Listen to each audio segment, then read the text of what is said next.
reached Maine, Grandpa knew almost everyone. Then he'd get right back on the train and come back to Boston with a new group of travelers who were returning home, and he'd do the same thing all over again. That was Grandpa.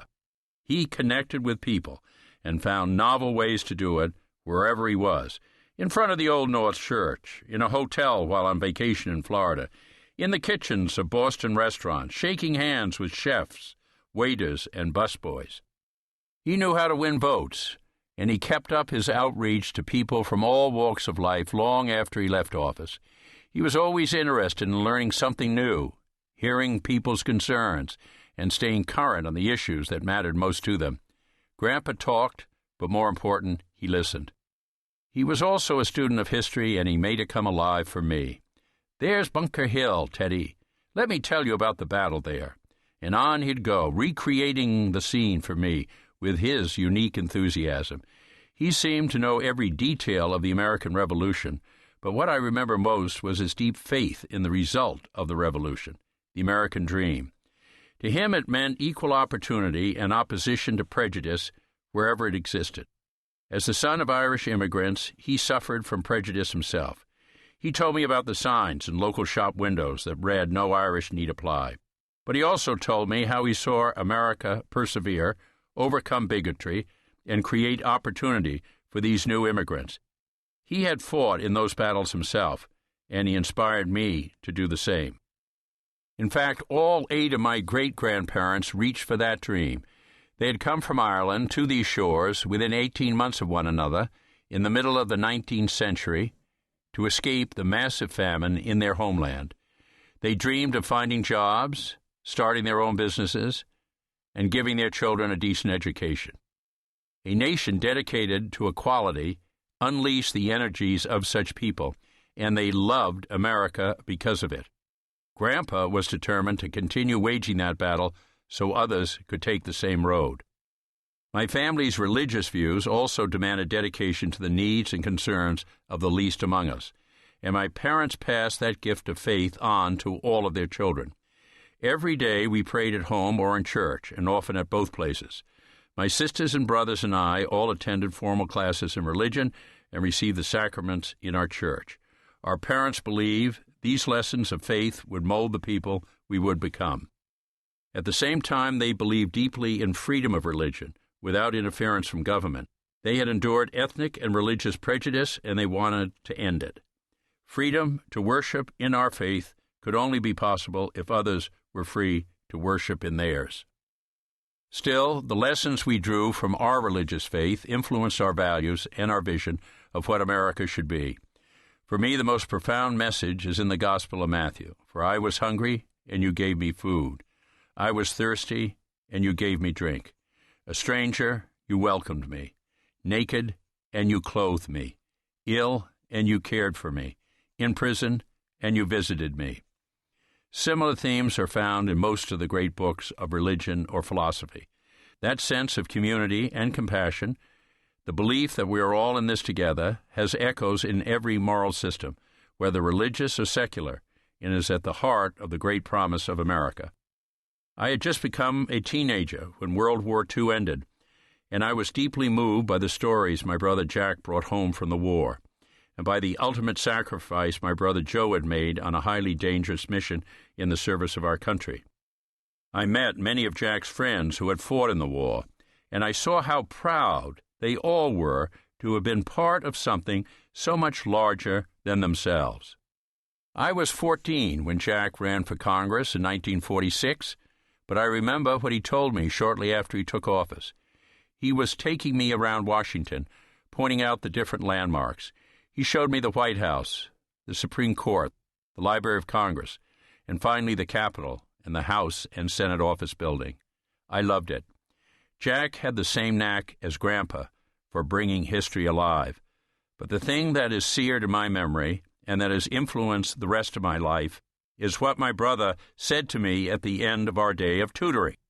"It's good that you're interested in seeing these buildings, Teddy, but I hope you also take an interest in what goes on inside of them." Jack's words had an impact on me, but I didn't realize how much until 1954, when the Supreme Court handed down the landmark decision in Brown v. Board of Education. The court declared segregation in the schools to be unconstitutional, and my eyes were open to the awesome power of our government to create change for the good. I was still in college, but my future path started to become clearer to me.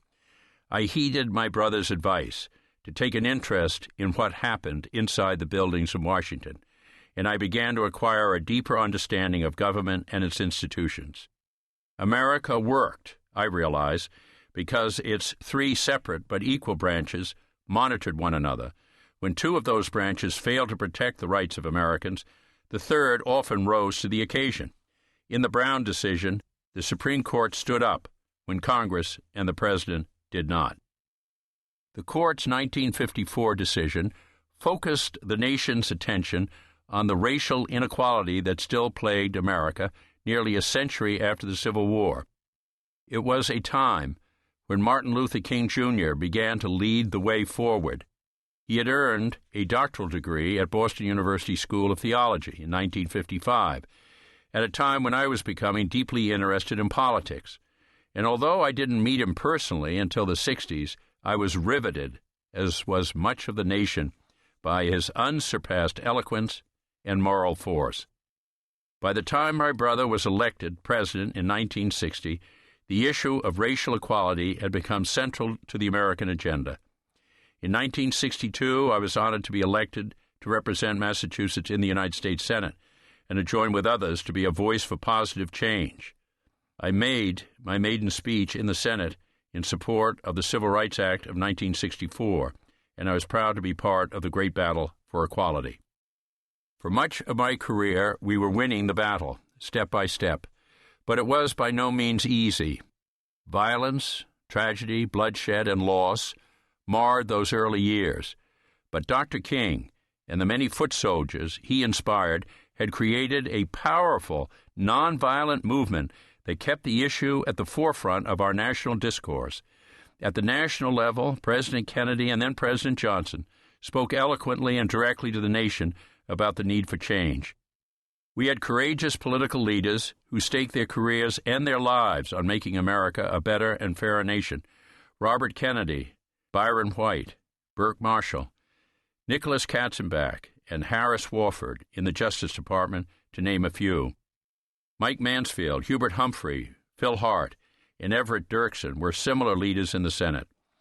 We had judges who understood the real-world implication of their decisions and gave life to the post-Civil War constitutional guarantee of equal protection for all Americans, regardless of the color of their skin.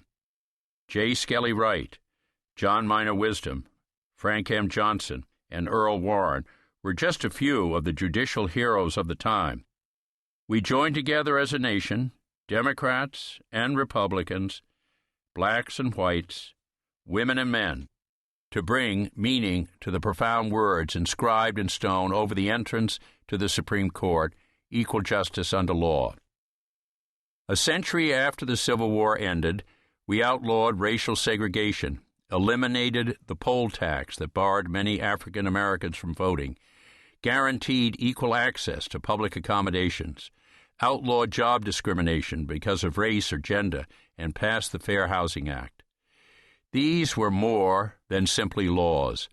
They affected real people and real lives, and bore witness to who we were as Americans and what kind of nation we wanted to be. We showed the world that our young revolutionary nation was still on the march for progress. We also tackled other pressing issues. These were hard-fought, often brutal battles, to be sure, as highly charged and polarizing as any debate we're having today. But our leaders continued the drumbeat for equality, and we made progress. In 1972, we outlawed discrimination against women in colleges and universities. The next year, we passed the Rehabilitation Act as a down payment on ending discrimination against the disabled. In 1975, we banned job discrimination on the basis of age, and in 1990, we passed the Americans with Disabilities Act to give greater protections and access to the full life of our nation to our 40 million brothers and sisters in America who are physically or mentally disabled. We had also eliminated